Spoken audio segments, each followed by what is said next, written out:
Fans, we are back live on the Hannibal TV on YouTube with another news podcast for you. I like to call it Hannibal TV this week, but we're doing so many of them. We're just going to call it the news podcast, but it's the news source and commentary that you can only get here on the Hannibal TV. My name is Jack Kilby, Executive Vice President of Great North Wrestling, and I am joined today, as always, by the godfather of the Hannibal TV, the OG himself.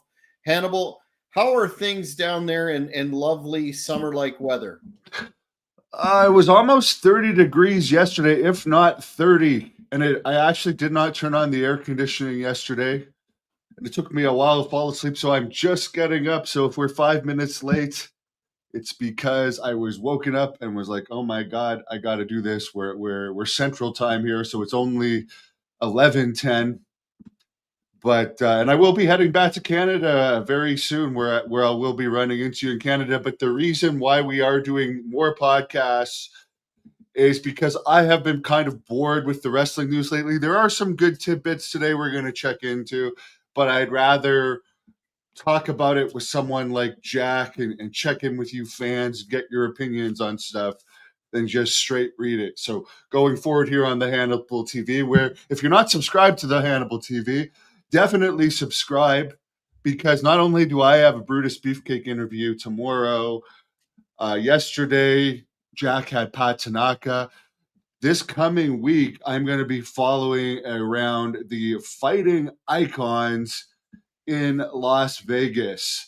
And that includes Mark Kerr, who The Rock is doing a movie on, Butterbean, Dan Severn, my good buddy, Tank Abbott. And you could say Severn's my friend too. Don Fry and Josh Barnett. And Rick says he's going to make sure that I capture the first meeting between Don Fry and Tank Abbott. And by the way, Don Fry also didn't like Mark Kerr, for anyone that remembers my interviews. He actually hated Mark Kerr as much as he hated Tank Abbott. So that should be interesting. They'll be signing autographs at WrestleCon. So they're going to be there from next Wednesday night. I'm going to start this until next Monday morning. So that should be very interesting back in fabulous Las Vegas. So I'm looking forward to that. I will not be attending WrestleManias, but I will be attending a lot of the other stuff. Yeah, that's going to be absolutely epic. I wanted to ask you before we get into the items that we had here.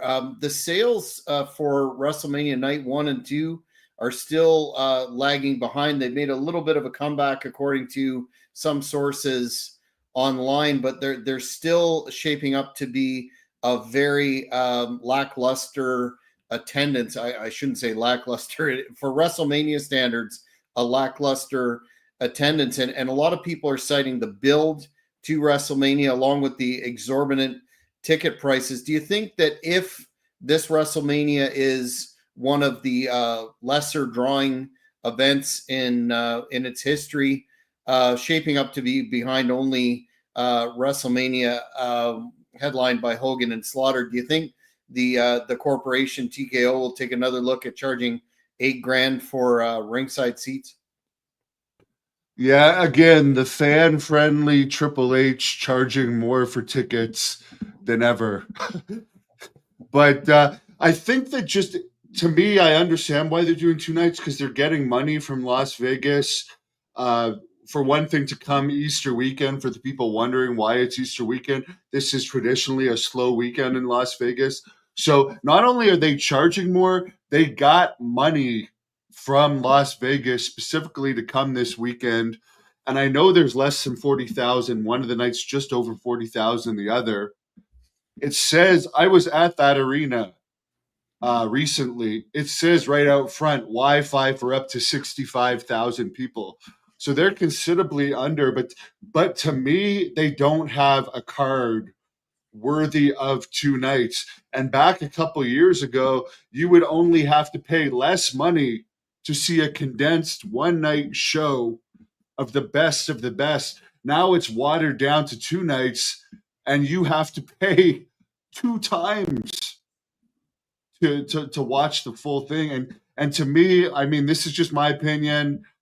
The only one I care about knowing who wins is the Cena versus Cody Rhodes. That's the only one that's piqued my interest a little bit. I know after the work that Stratton and Flair did a couple weeks ago, they successfully got interest. That's the role of wrestling companies: make you suspend your disbelief and get interested in an angle. They did that successfully with the Charlotte Flair. My hat's off to Triple H for that. But to me, I don't want to watch that match at all. There's nothing unless Ric Flair manages Charlotte. There's nothing about that match I want to see personally. Yeah, I would agree. The other thing that some of the critics are pointing out is too many multiple man matches. You've got 3 ways, you've got 4 ways for the Intercontinental title, and they historically don't draw as much interest. But I guess we'll see. It's imminent anyway.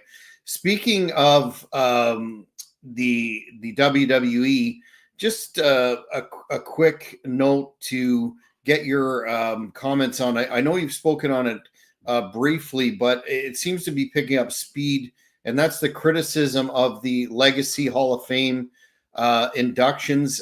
They announced this a couple days ago that Dory Funk Sr., Ivan Koloff, and Kamala would be put into the Legacy wing, which you pointed out does not merit an actual induction on television.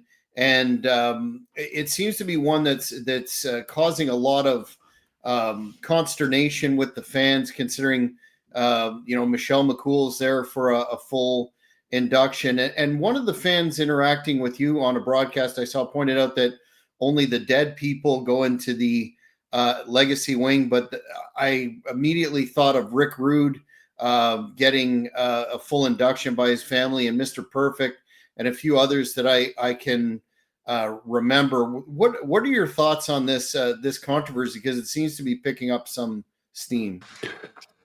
I could understand a Legacy wing if it was guys like Barry Horowitz or the Brooklyn Brawler, people you don't really care about. But Bruiser Brody is in there. I mean, I'm sorry, but I was a Kamala fan. I used to have, say what you want about him, I used to have nightmares about Kamala. He petrified me when I was a kid. I don't think Typhoon accomplished more than Kamala. I personally think Typhoon sucked. The Natural Disasters basically wrestled 2 teams, the whole thing. Money Inc. and Legion of Doom. Never had a memorable match. Name me one good tugboat match. And everything he did in WCW sucked, and he didn't do anything after WCW. Kamala was a memorable character in WWE, WCW, Mid South, world class, and he had a long career. I wrestled him in 2007, and he wrestled and drew on the Indies right until the time he lost his legs. So to me, Kamala, one of the most memorable wrestling characters in Memphis. He was invented in Memphis. He drew in Memphis too. He drew everywhere. And again, I think the best match I've seen recently, the most entertaining match, was someone on Facebook posted George Steele against Kamala. Yeah. And that's like the ultimate character match. And to me, I mean, I wrestled Kamala too. That's one of the highlights of my career because I was a fan of his. So to me, and there was a packed house at Murphy's Inn in Cornwall that night that I defeated him. And he was a great guy. I interviewed him too. Sadly, he was sick and he lived in a trailer. We needed to keep the air conditioning on, so it messed up the sound. That was one of my most angering interviews when I ended up hearing the sound on that. But I considered Kamala a friend, so I take it personally that Tugboat, who sucked at promos, he was a big fat guy. That's what I'll give to him. And he was Earthquake's partner. Earthquake, he had a successful feud against Hogan. He drew against Hogan. He did do okay in WCW. He came back as Golga. To me, Earthquake, and he was a Canadian national champion, sumo champion. To me, Earthquake deserves it, but you don't just say, oh, well, this guy was Earthquake's partner on a team that was what, let's admit it here, was that not one of the low points in tag team wrestling when they held the titles? There was like 3 teams, and maybe the Beverly Brothers were around for part of it. I really don't remember, but they basically wrestled Money Inc.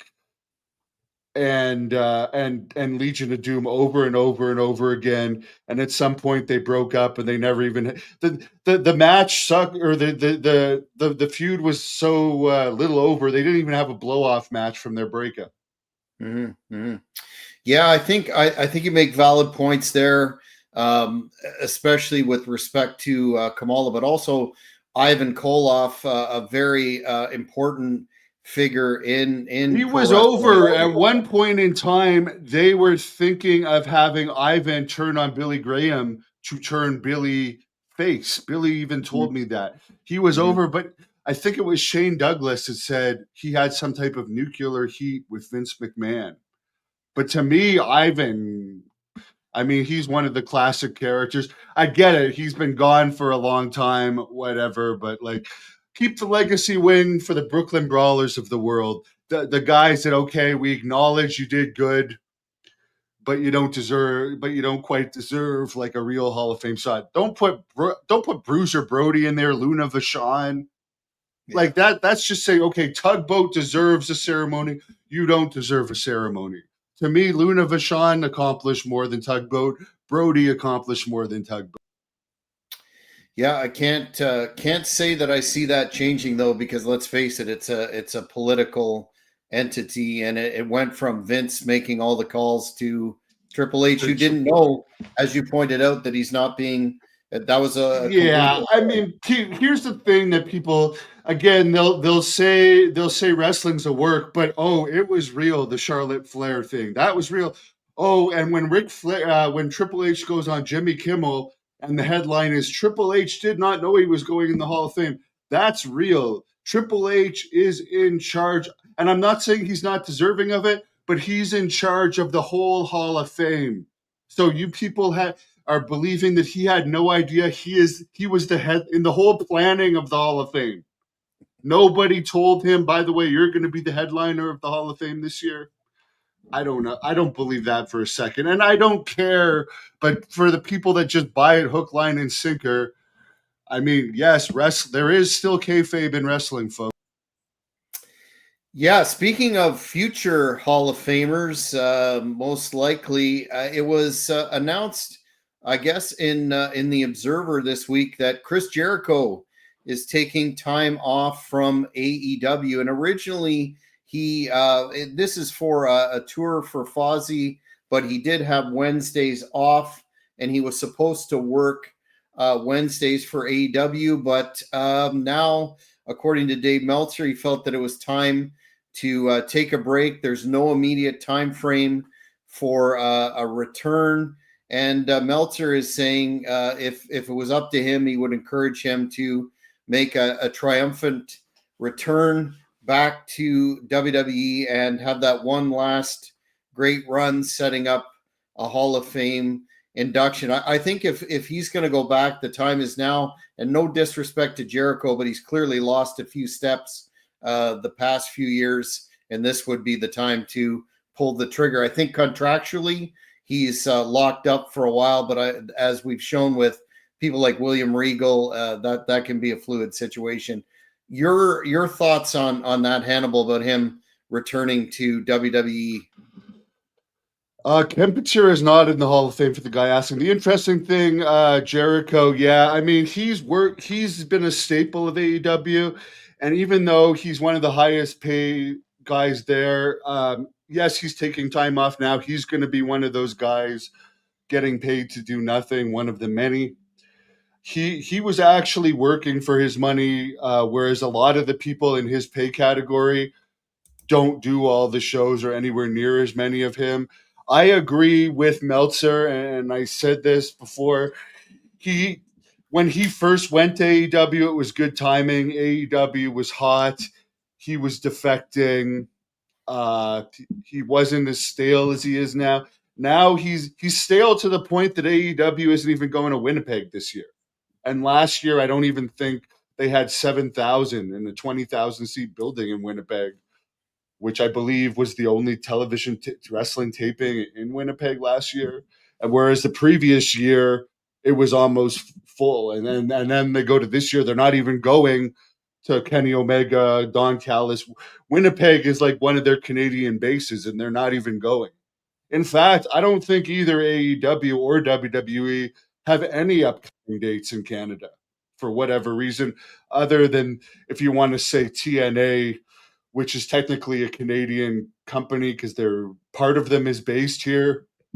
I don't know how much WWE owns or controls now, but part of them is still owned by Anthem, which is based in Toronto, and they're coming to the Toronto area at some point. But to me, yes, I don't know exactly when Jericho's contract expires, but if I were him, I would test the waters somewhere else and like go out with more of a bang than a whimper because people are just sick of it. Like people, to me, there's no appeal to seeing Chris Jericho in AEW anymore. It's just another reason not to watch. Yeah, I think he's pretty much, although he's got a lot of credit and rightfully so for reinventing himself, he's just about done all that he can in that company. I agree with you. I did like that Le Champion run when AEW was in its infancy, but definitely would be the right move for him unless he's loyal to Mr. Khan. I think if they offered him so much money, which they're already paying him probably more than WWE would pay him, but if they offered him like just so much money not to go back, he would probably take it. But I think it's about more than the money to him. Like he has enough money than he's going to need. He does also have a lot of control. Like if it wasn't for AEW, he's grown on me. But Luther, his buddy, has had a job all these years. He had a lot of pull. I believe he had a lot of pull of who gets hired. He had full control of his angles, from what I understand, just like Moxley does. But I mean, I think the time is now to go.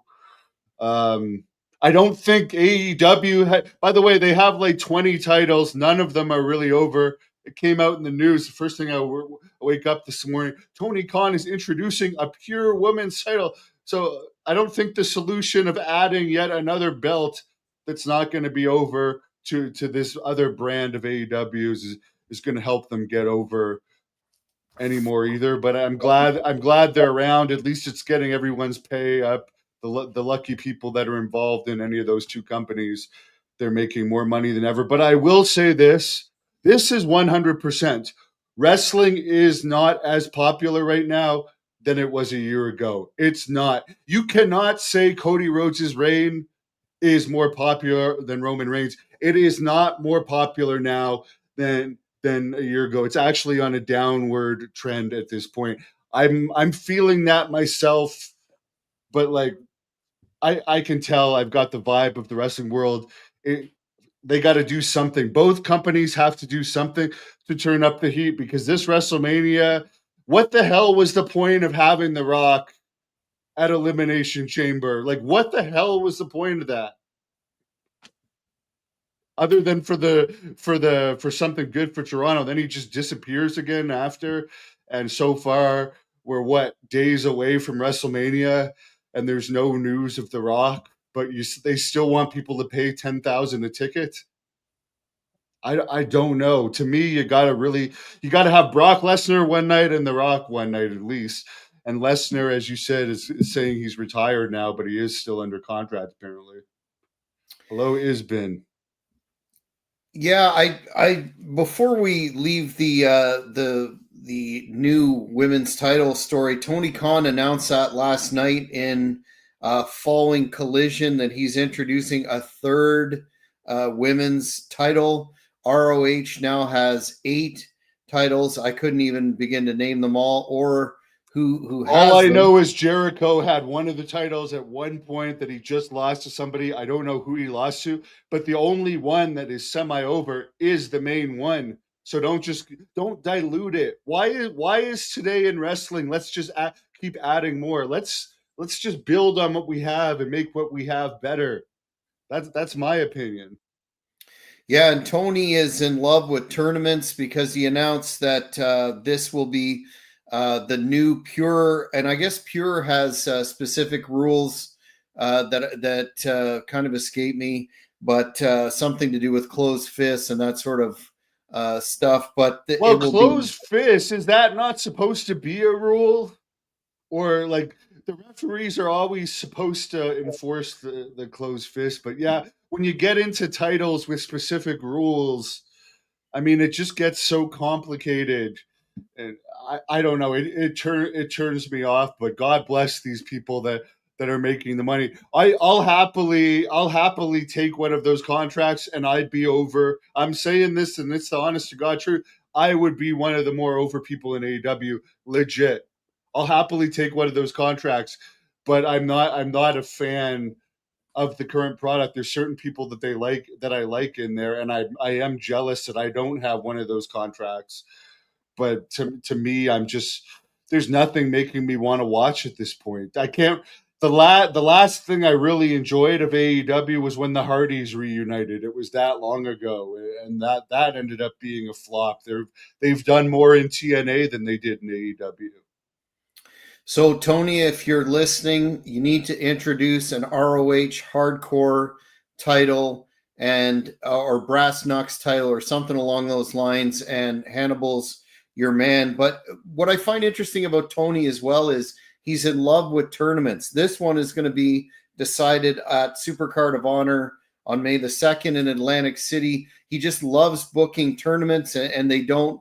They're just not doing well. So he needs to Tournaments find a new. honestly have never done well really in wrestling. WrestleMania 4, a lot of people say, was one of the most boring ones because people don't like fake tournaments. Like if it's a real, yes, like, but if it's fake, it's like this is not real, guys.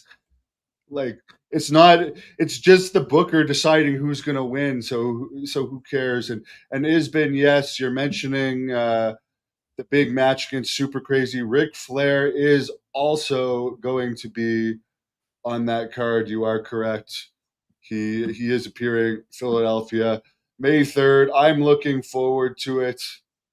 Yeah, the I think the AEW thing is in Atlantic City, but Philadelphia. I mean, I'm looking forward to this match, and I think people are going to enjoy my match. But we've talked about this to death. But Jack, you're going to be there too for this. Well, yeah, and we're doing on a programming note the next in our continuing series of countdown to TWA One and Done. Myself and Chubby Dudley will be interviewing a man who is in the main event for that show. He will be competing for the last ever TWA Heavyweight Championship, and he was the last TWA Heavyweight Champion, and that would be the Heart Killer Chris Wilde against Breaker Morant. And fans, if you haven't heard of Chris or are unfamiliar with his work, he's a very talented 20-year veteran, a staple on the Northeast scene, and he's got a lot to say about the promotion so far for the show, and he's feeling that he is being ignored, and he's going to have a lot to say. So that is going to be a very entertaining episode tomorrow night at 5 p.m. Eastern. Want to move on to an individual that was cited last night in the interview that I did with Pat Tanaka, and that's Sunny. She, I guess, settled out of court this week for $5 million for damages to the individual that she killed while driving under the influence. And she is going to, I don't know how that money is going to happen. Maybe it's a token gesture, but she's going to remain incarcerated through 2039 at this point. She had some, which you brought to my attention before the interview, Hannibal, not very kind things to say about Pat Tanaka. And Pat, I guess, who was very forthcoming in the whole interview, told it like it was about that situation. Yeah, there's only two things I can think of for that 5 million. One, well, for one thing, I did ask one of my lawyer friends, Brian, about this, who might be watching this.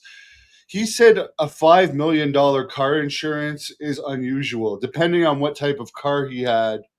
I don't know what type of car it was that she crashed into the guy because she stole her boyfriend's car.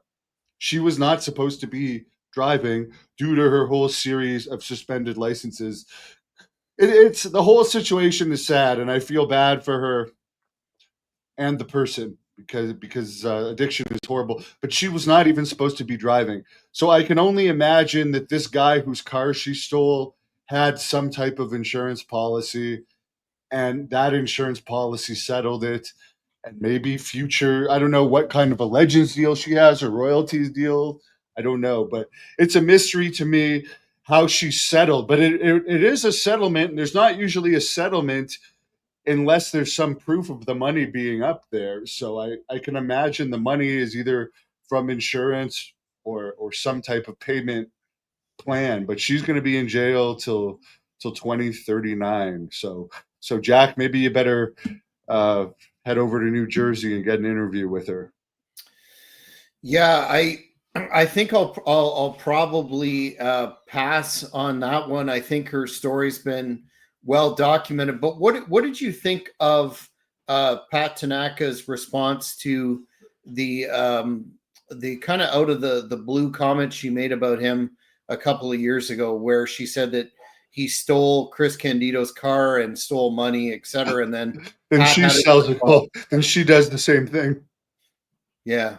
Yeah. Pat had Uh, his response last night, and fans he said, seemed yep. fairly open about his demons and stuff, Yeah. but he basically said he was one of the guys trying to warn Chris about her, and whether he liked it, I mean, his brother will deny it, but I mean, you got to believe he must have known something, and some people do get off of their girlfriends messing around with other guys, particularly if they're good looking guys. So that's a thing out there, people. I'm not into it, but it's I've come to learn through the internet that there's an actual fetish of people that like their girlfriend to be with other guys. So that's my theory on why he stayed with her. And also, I mean, this he seems like a nice guy, but he wasn't actually the coolest guy in the world. Let's face the facts here.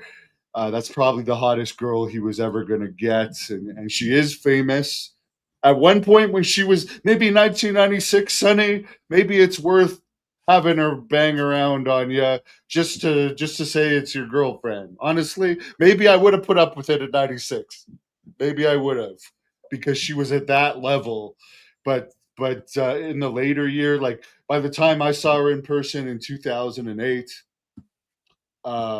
she was beyond anything that I would find attractive, and she was already a horrible person by then too. Horrible person. And by the way, we have crossed 428,000 subscribers. By the way, I'll thank the fans to that. Someone's bringing up YouTube. Someone's bringing up in my interview with Metal Maniac, who is a questionable person. There's some nice things about him, but let's be honest here. He does tell some stories. He claimed that he overheard them at Survivor Series '96. Possible, possible, but I don't know. I'm on the fence about Metal Maniac. He's he's a nice guy. He has done some good interviews, but is he 100% truth 100% of the time? I don't know. But Don Morocco did confirm the Dynamite Kid was beating him up in England, and he did confirm that Metal Maniac called Don Morocco and asked him to please tell Dynamite to go easier on him, which I guess Dynamite did. So that story we have confirmation from the original Rock himself that it is true. And by the way, I got two great interviews with Don Morocco, who is another one of the great guys. And someone was asking who we're interviewing next. Brutus Beefcake tomorrow. I'll be interviewing, as well as Pat Rose, the territory wrestler. So I got two interviews coming up tomorrow. Yeah, we've got a lot of stuff in the works. We're gonna be focusing on providing more top tier talent and interviews, territory guys, all the stuff that you fans of the Hannibal TV have come to expect, and some interesting developments in the business in the weeks to come that we'll be talking about later. Yeah, and as I mentioned, for anyone tuning in, I am going to be following these guys around at WrestleCon.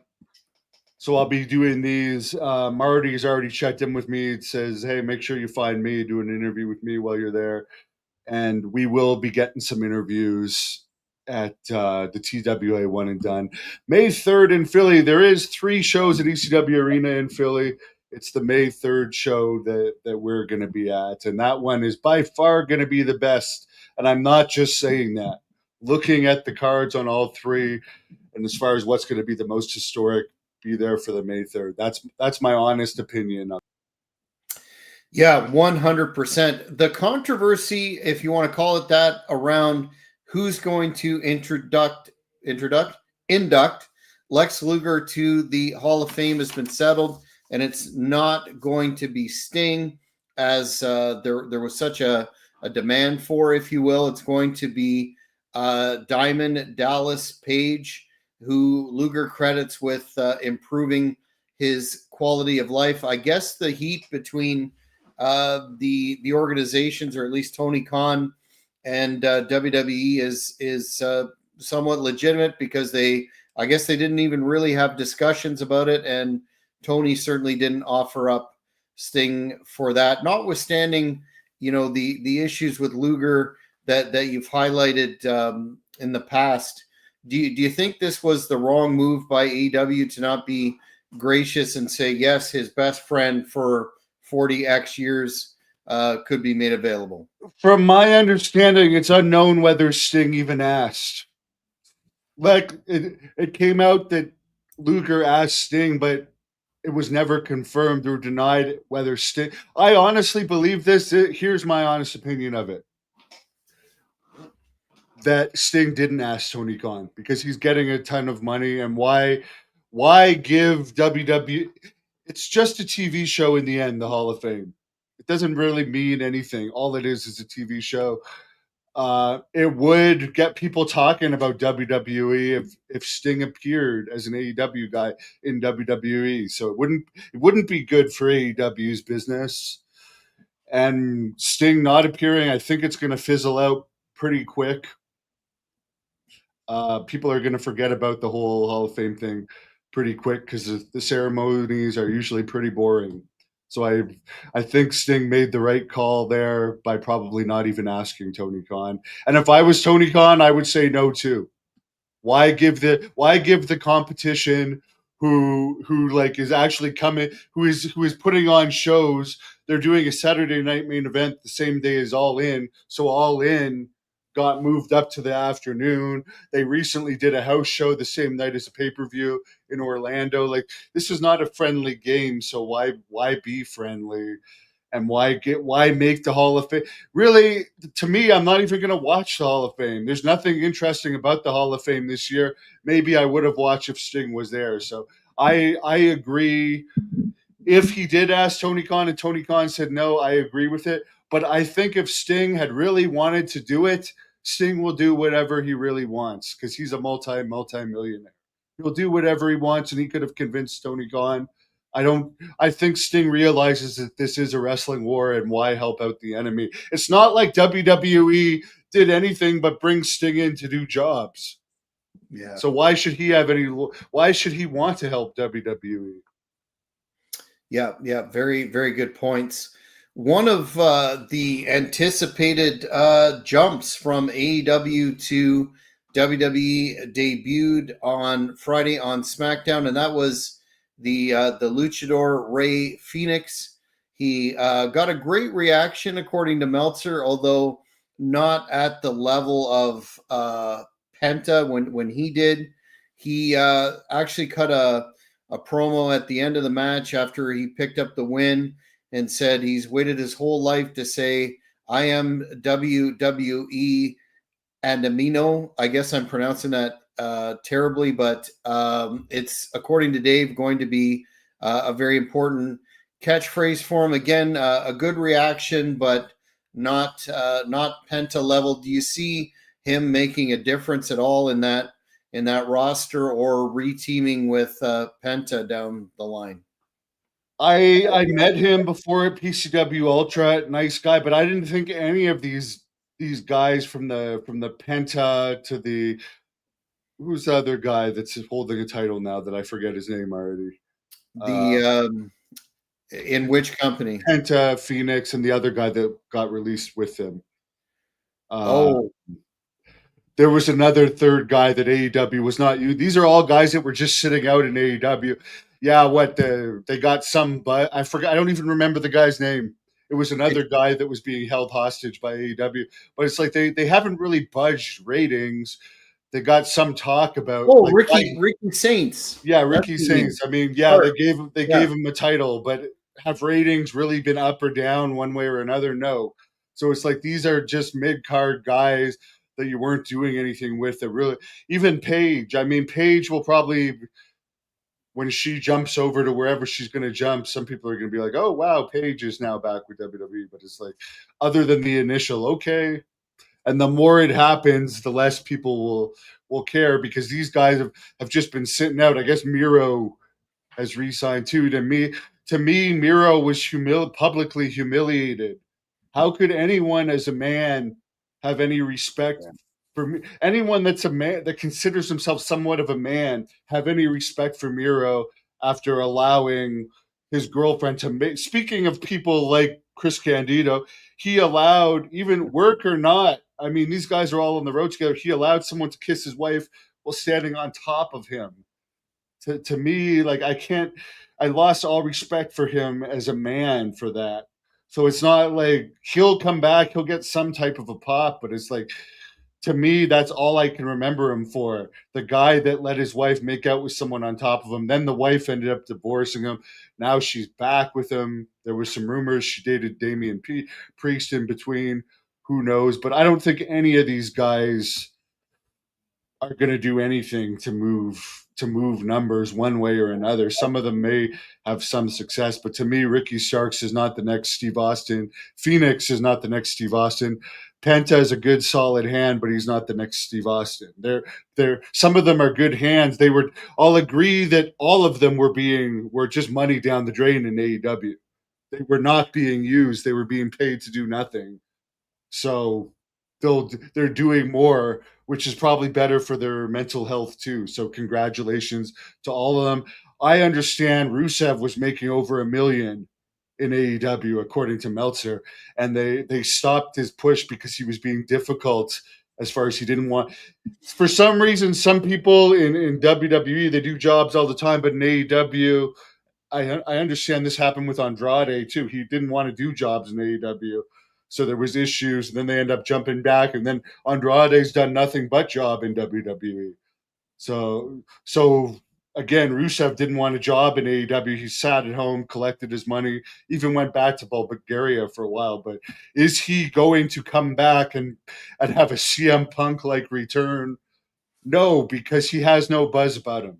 He has zero buzz about him. I don't even think it's going to pop a rating when he comes back. Yeah, I can't say I disagree. I think they picked up Phoenix and Penta because they realize how important the Latino audience is, and Rey Mysterio's got limited years left, and they're trying to create the next Rey Mysterio, which may be a bit of an impossible sort of exercise, but they are definitely aware of their demographics. Here's a story that I know, Hannibal. We've talked about this sort of stuff before, but there it's one thing to pull back the curtain, and then it's another to get into this level of detail on social media and interviews, etc. And I would be speaking about Kevin Owens, a guy who's been in the news a lot lately with his injury. He appeared on Chris Van Fleet's show and said that he deals with comments about body shaming, and he feels comfortable about how he looks, and it doesn't hamper his work. I'll just read you the quote quickly. He goes, "Yeah, I mean, I get it all the time, but really, the people that feel like that's a knock or insult, they're just stupid. I'm so comfortable with how I look. I always have been, which is probably what's driven so many people crazy because my weight has fluctuated over the years for sure. There were times when I was much heavier than I am now, and there were reasons for that. They'll say, well, you aren't working out enough. You were eating like SHIT. Yeah, that's true, but it never hindered my work." Could you see, say, the One Man Gang or King Kong Bundy or Kamala or any of the larger guys saying something like Yeah, that? I personally don't care. My thing about all those guys is they were just larger than life, huge, and characters where he just looks like a normal guy. And that's why I've never been into his character.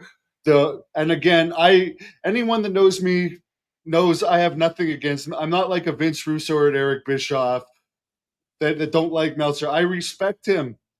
Like, I don't know how he feels about me. I've done interviews with him. I like him.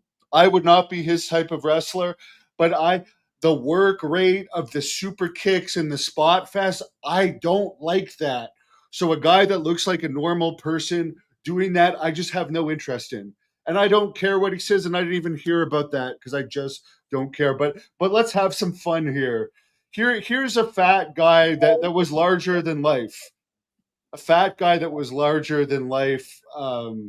Abdullah the Butcher. I will admit he had a good gimmick, but a lot of people sent this to me that he posted a picture where he had pissed himself this week. And again, this guy wrestled knowing that he had hepatitis, spread it to various people. There's multiple people he wrestled that ended up having hepatitis, but to me, the reason why he was proven of spreading it in both the US and Canada was because he had assaulted me with a razor blade that he used on himself. DDP's trying, I mean, he's a businessman. He wants to try and get him walking again because he's famous and he'll get publicity if he can get Abdullah walking. Good for him, but the guy is a slime ball. He had numerous properties that he fraudulently and illegally conveyed to avoid paying the judgments against him. And now he's posting pictures with piss all over his pants. So, yes, fans, you can stop sending me that picture now. I've seen it. He's a scumbag. Again, only the good die young. Mean Gene, we lost at a young age. Um, but somehow that piece of shit's still alive. Yeah, I hear what you're saying. I just fall into the school where I think when they talk about this sort of thing, it's not going to add Fat to shaming business. King Kong Bundy. Yeah, King Kong Bundy. Again, these guys are larger than life. It's like, I'm King Kong Bundy. Say what you want, I'll plow you over. No, these comments hurt my feelings. Exactly, exactly. And again, to me, wrestler, I come from a school where wrestlers were larger than life. They're the toughest in the world. And yeah, I don't even pay attention to him. He's making millions of dollars. He's a great politician. He's a snake. He's a snake in real life. Kept guys like Cedric Rougeau out of WWE. Whatever. People do it. I heard Sheamus did it with some Ireland people, but it's just the way it is. The business. But good for him. He's made his money. You'll never catch me watching a Will Ospreay or a Kevin Owens match, or like, here's two guys I think I would like as people, the Usos. They seem like I would like hanging out with those guys. They would be my type of people, but they just do a style that I don't like either. That's just my honest to God truth. I like Goldberg. Goldberg and Brock Lesnar, you could say, are my two favorite current wrestlers. That's the type I like. Intense. Those are guys you wouldn't want to fight in real life. They're believable. You're not seeing Imagine Brock Lesnar doing the super kick. You just wouldn't see it. Hello, David. Any thoughts on getting Outback Jack for an interview? If you search Outback Jack, the Hannibal TV, I have interviewed him. I would do another one. I know he had a very shady agent last time that I paid the agent, and the agent did not pay him. So I never dealt with that agent again. I think it was Universal Talent Bookings was the name. Um, I would interview Outback Jack again, but I don't know if they settled up after that. All I know is that there was a big issue with the agent, and I don't know if he's still with or not with that agent. But that's what Outback Jack told me. So I know he was blind or was going blind. He seems like a good guy. He definitely rubbed a lot of people the wrong way in WWE. Could you just pull that picture of Abdul up again one last time? Not, I. Oh, that's his. Oh, that's his chest. He's going to be tripping over those soon. I couldn't figure out what that was, but that's his chest. I mean Interesting. that's one guy that I mean I'll be happy when I hear he's dead. When I wake up and get the news he's dead, I'll actually be like, finally, one less scumbag on the planet. One interesting story that dropped just last night is concerning Becky Lynch. And it has the fans speculating, is she retired?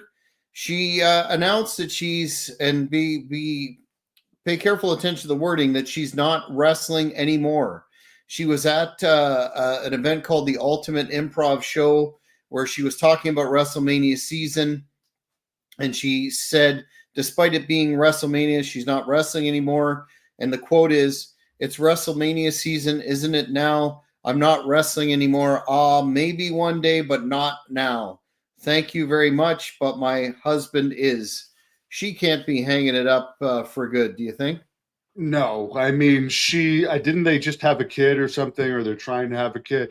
Her husband's making a lot. She's loaded.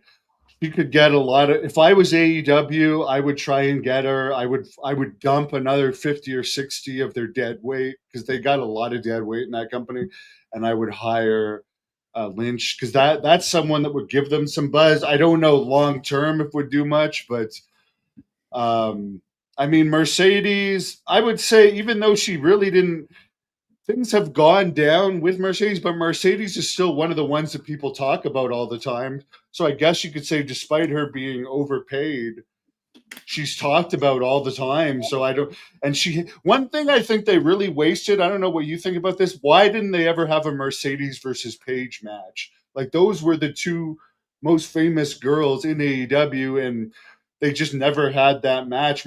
I can't even tell you one match that Mercedes has had, because she hasn't fought anyone with a name that's really memorable. To me, they blew it with the Paige thing, but I would bring in Becky Lynch and have her feud with Mercedes. She'll be back. You don't leave that much money on the table, but at the same time, she's probably taken some time to herself. I think Meltzer has said it, that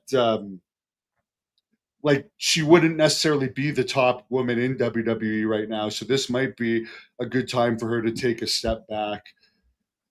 David, my thoughts on Roxanne Perez. I've heard the name. I don't know exactly who it is. What's the latest on Vince? They're still trying to get it, to get the case against Vince from Janelle Grant moved to arbitration. The judge is taking his or her time to make a ruling on that, but right now everything's waiting on, is it going to go to a lawsuit or arbitration?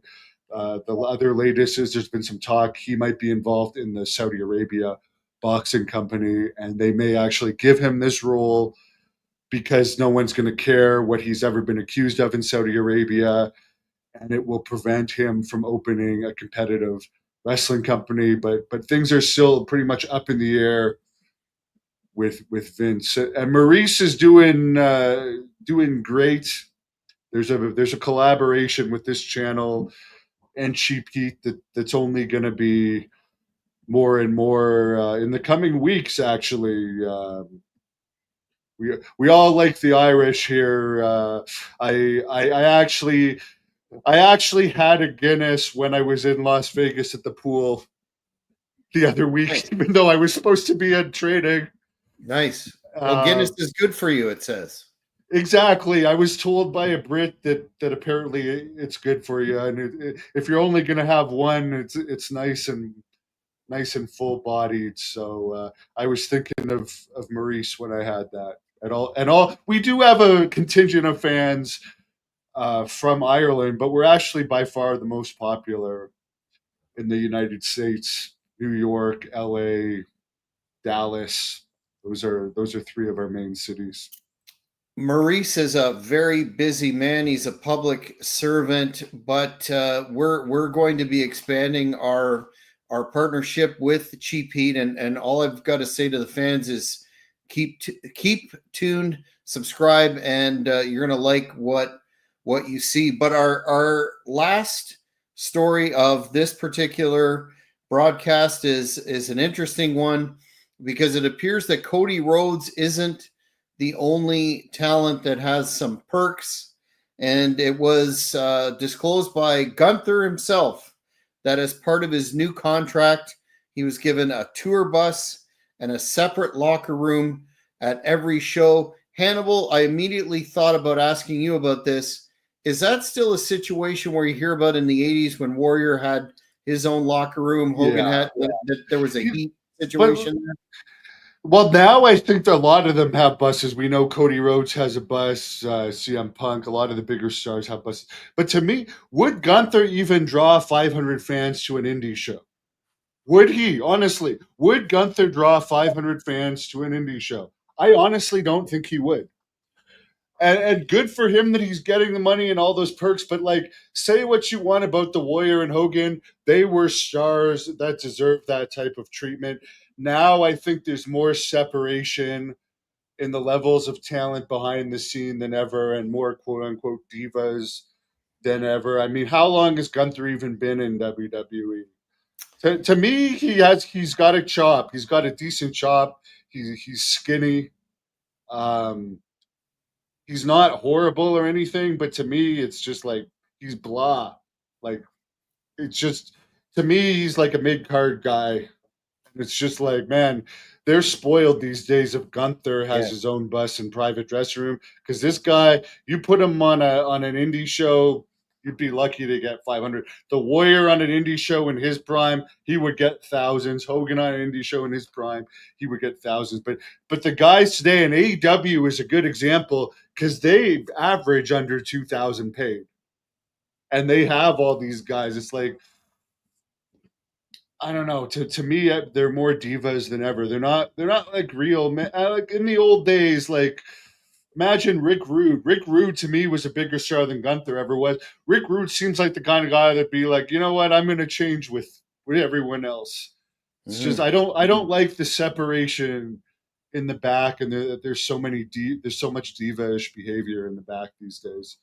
But good for guy. I mean, I got nothing against him other than I think he's overrated. I think his legs are so thin that anyone in a real fight with a little bit of amateur experience would just double leg him, double leg ground and pound, double leg ground and pound.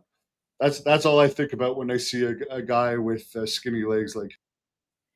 And let's not forget his title match. I'll give it to Brett. And again, Brett probably would have accepted this, but Brett dressed with the boys. Even Sean, Survivor Series 97, you see Brett and Sean, they're dressing with the boy. Like, I mean, there's no camaraderie anymore. And I mean, they're not on the road anymore. It just seems it's such a different business. And it's one of the reasons I don't like it. They're spoiled little, it's not like men's men like Lesnar and Goldberg. Those are two guys that deserve their own dressing room, which they probably get. But those guys would draw. You put Goldberg on an indie show, he's going to draw you thousands. Gunther, again, the smarks will come.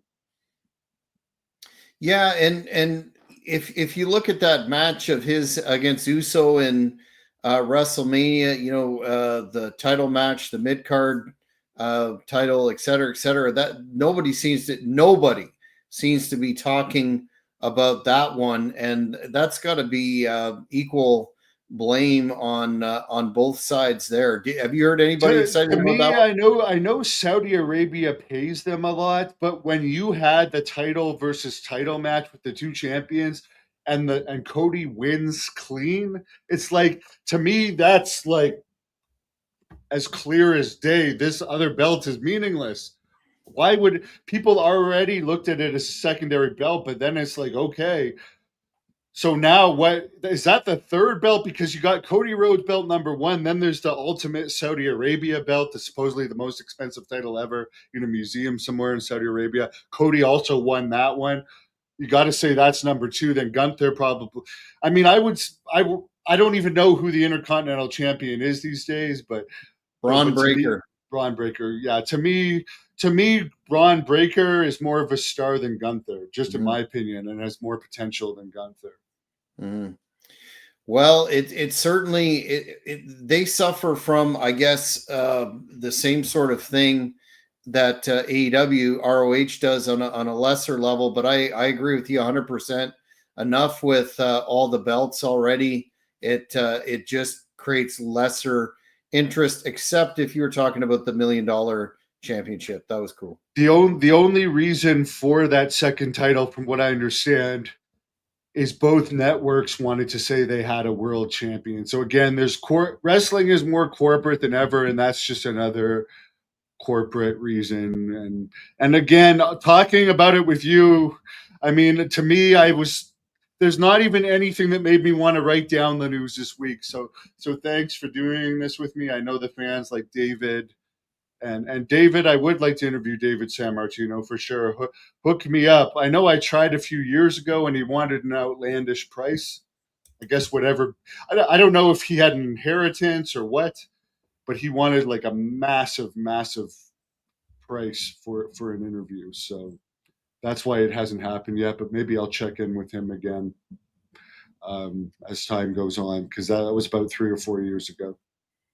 Yeah, that would definitely be a good one. But fans, we're at the top of the hour of this broadcast. Want to thank you again for tuning in to the news. We would encourage you, if you haven't already, subscribe to the Hannibal TV. Make sure you hit the notification button so you don't miss any of the great content we have coming. And as the sign on the screen says, please give this video a thumbs up, and we will talk to you again soon. Thank you for watching.